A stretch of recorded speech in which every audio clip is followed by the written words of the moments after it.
Patuloy naman ang ginagawang pagmomonitor ng DTI sa presyo ng mga bulaklak sa Dangwa ngayong papalapit na ang undas.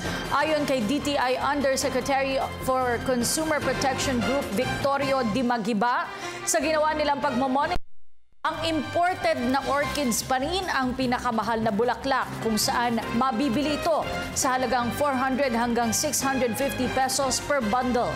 Kaugnay niyan, tumaas din ang presyo ng ilang bulaklak noong Lunes. Pinayuhan naman ni Dimagiba ang publiko na bagamat hindi kasama ang bulaklak sa mga listahan ng basic goods at hindi rin sila nagpapatupad ng SRP sa presyo nito, mas mabuti umanong pumili na lang ang mga mamimili ng tindahang may katanggap-tanggap na presyo. Aming pong payo sa mga consumers, ang bulaklak po ay hindi kasama sa listahan ng basic goods, kaya hindi po tayo nagpapairal ng SRP. Nag-share lang tayo ng information sa prices. Pumili po tayo.